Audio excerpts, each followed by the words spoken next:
আসসালামু আলাইকুম প্রিয় বন্ধুরা, দেখুন কৃষকের বুদ্ধি। কলা গাছের সাথে কলা খেতে পাশাপাশি পাট শাকের আবাদ করেছে, একসাথে দু ফসল। কলা ক্ষেতটি খুবই সুন্দর দেখতে। এক একটা কলা গাছের সাথে দুটো তিনটি করে কলা গাছ আছে। কৃষক কত কষ্ট করে, আসলে আমরা তো কৃষকের কষ্ট বুঝি না।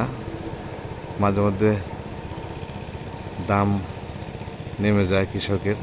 দেখুন পাশেই একটা ভেন্ডি ক্ষেত, খুব সুন্দর, খুব সুন্দর। আর কিছুদিন পরেই এখানে ভেন্ডি ধরা শুরু করবে। আমার কাছে কলা ক্ষেত খুব সুন্দর লেগেছে।